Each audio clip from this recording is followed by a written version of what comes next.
የቀይ ባህር ጉዳይ ለኢትዮጵያ የህልውና ጉዳይ ነው።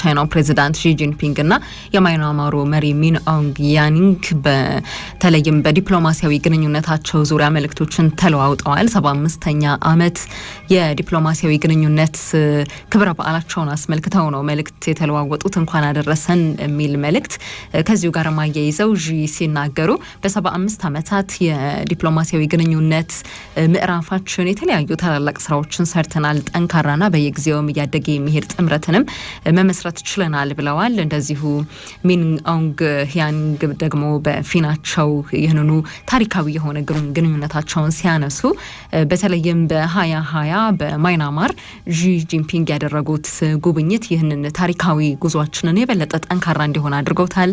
ደግሞ በዚህ ዓመት ላይ ማይናማር የገጠማት ከባድ የነበረ የመሬት መንቀጥቀጥን ተከትሎ ቻይና ያሳየችው ትብብር ያደረገችው እርዳታ ለግንኙነታችን ትልቅ ምዕራፍን የገለጠ ነው ሲሉ ገልጸውታል። ጅንዋ ላይ የተመለከትነው ጉዳይ ነው።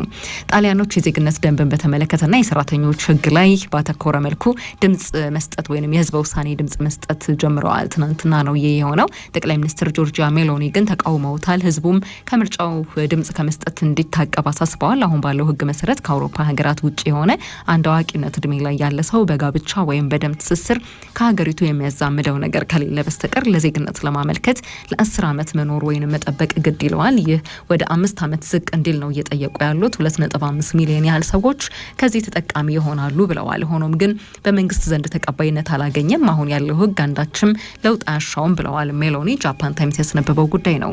የእስራኤል ኃይል የተለያዩ አክቲቪስቶች አሰባስበው በመርከብ ያመጡትን እርዳታ ተመላሽ አድርጓል የሚለው ደግሞ በተለያዩ የውጭ መረጃ ምንጮች ላይ የተመለከትነው ጉዳይ ነው። የአየር ንብረት ለውጥ ተሟጋቿ ግሬታ ተንበርግን ጨምሮ ሌሎችም የመብት ተሟጋቾች ናቸው እርዳታውን ይዘው ሲመጡ የነበሩት።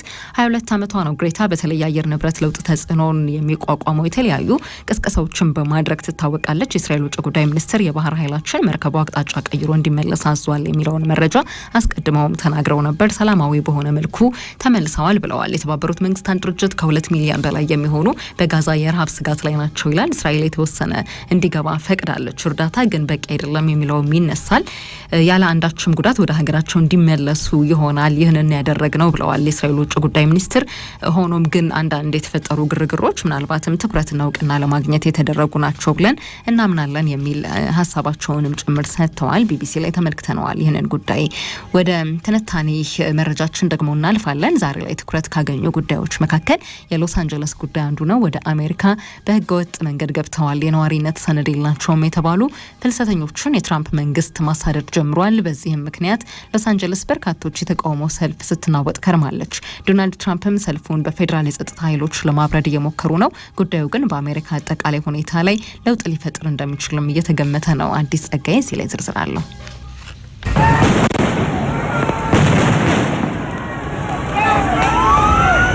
የፊልሟ መንደር የሆሊውድ መገኛዋ ከተማ ሎስ አንጀለስ የሆሊውዶቹን ፊልም መስላለች።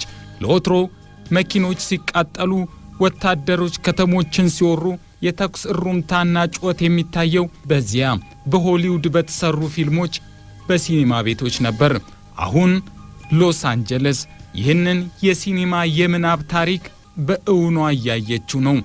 አርብ ምሽቱን ተቆስቁሶ ቅዳሜና እሁድ ተባብሶ የቀጠለው የሎስ አንጀለስ ከተማ ነውጥ ዛሬም የበቃው አይመስልም። የሎስ አንጀለስ የተቃውሞ ሰልፍ ወደ ቁጣ ተሻገረ። ቁጣው ነውጥ ፈጠረ። ነውጡ ደግሞ ወደ ቀውስ ተሻገረ። ዓርብ ዕለት የአሜሪካዊ ፍልሰትና የጉምሩክ አስተዳደር ኃይሎች በካሊፎርኒያ ሎስ አንጀለስ አደን ጀመሩ። አደኑ የሰዎች ነው። ሰዎቹ ደግሞ ወረቀት አልባ በመሆናቸው ምክንያት ከአሜሪካ ምድር እንዲወጡ የተፈረደባቸው። ድርጊቱ ደግሞ እነዚህን ሰዎች ይዞ በአንድ ማዕከል ማስቀመጥና ከሀገር ማባረርን መሰረት ያደርጋል። እናም በጭንቀት ውስጥ ከቤታቸው በታች በተሰሩ ክፍሎች የተደበቁ ብዙዎች እንዳሉ ሆኖ ጥቂቶች ግን የትራምፕ አስተዳደርን ፊት ለፊት ለመጋፈጥ ለተቃውሞ አደባባይ ወጡ። ተቃውሞ ቅዳሜ በረታም። እሁድ በከተማዋ አስለቃሽ ጭሶች ወደ አድመኞቹ ተተኮሱ። አድመኞቹ ድንጋይና ተቀጣጣይ ጠርሙሶችን ወደ ፖሊስ ወረወሩ። መኪኖች ተቃጠሉ እያለ የነውጡ ታሪክ ተጋጋመ።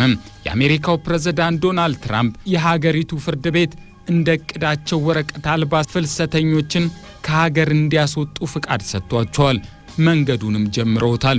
ይሁን እንጂ እየሄዱበት ያለው መንገድ የሚያዋጣ ነው ወይ የሚለው በይደር የሚታይ ይሆናል።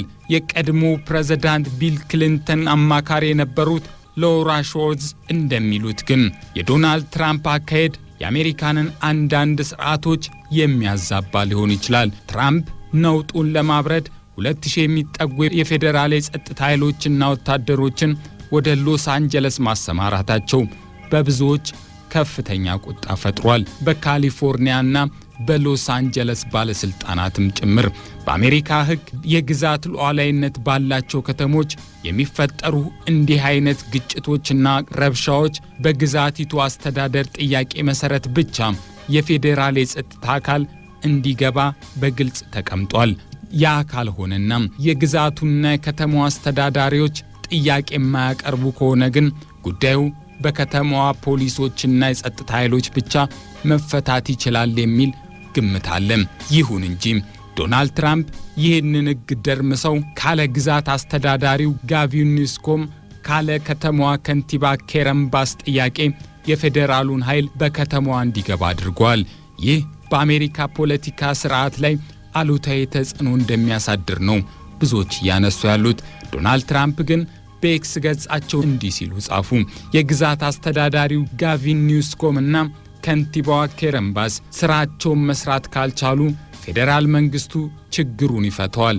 ለነገሩ ሁለቱ ሰዎች ስራቸው እንደከበዳቸው እንደማይችሉም እናውቃለን ሲሉ በነገር ወቅተዋቸዋል። የትራምፕ በግዛቱ አስተዳዳሪዎችና በሀገሪቱ ሕግ ላይ ያሳዩት ንቀትም እጅግ አደገኛ ነው ይላሉ ሎረን ሾርትስ። ይለይላቸው ያሉት የሚመስሉት ዶናልድ ትራምፕ ግን ተጨማሪ ባህር ኃይሎችና ወታደሮችን ግጭቱን እንዲያበርዱ ለማስገባት በተጠንቀቅ እንዲቆሙ አዘዋል። ይህ ደግሞ ምናልባትም የአሜሪካ ወታደሮች ወትሮ ከነበራቸው ስፍራ እንዲለቁ የአሰፋፈር ለውጥ እንዲያደርጉ ሊያስገድዳቸው እንደሚችል ይታመናል። ከዚያ ባሻገር ግን የወታደሮቹ ቁጥር ከወረቀት አልባ ፍልሰተኞቹ ቁጥር በእጅጉ ያነሰ በመሆኑ በአጭር ጊዜ ነውጡን ማቆም ቢቻል እንኳን ፍልሰተኞችን ግን በአጭር ጊዜ ለመያዝ እጅግ አዳጋች እንደሚሆን ግልጽ ሆኗል። ብዙዎቹ ከመካከለኛውና ላቲን አሜሪካ አካባቢ ወደ አሜሪካ የገቡ ፍልሰተኞች እንደመሆናቸው በተለይም በተቃውሞ ላይ የሜክሲኮ ሰንደቅ ዓላማ በብዛት እንደመታየቱም የትራምፕ የመጀመሪያው ዙር አሰሳ በእነዚህ ስፓኒሽ ተናጋሪዎች ላይ ያነጣጠረ መሆኑም ታይቷል። በፍልሰተኞቹ ላይ እየተወሰደ ያለው አስሶ የመያዝ ተግባርም በዚህ ሂደት ምን ያህል ስኬታማ ይሆናል የሚለው ብዙዎችን አጠራጥሯል። በዚሁ ከቀጠለም በሌሎች ግዛቶችና ከተሞችም እንዲህ አይነት ተቃውሞች ከፍ ሲልም ነውጦች ሊስፋፉ እንደሚችሉ ነው። አሁን በሎስ አንጀለስ ለሰዓታት የተዘጉ የከተማ ዋና መንገዶች እየተከፈቱ ቢሆንም አሁንም ግን ሎስ አንጀለስ በጭስ እንደታጠረች፣ በፍርሃት እንደተኮማተረች፣ በቁጣም እንደነደደች አለች።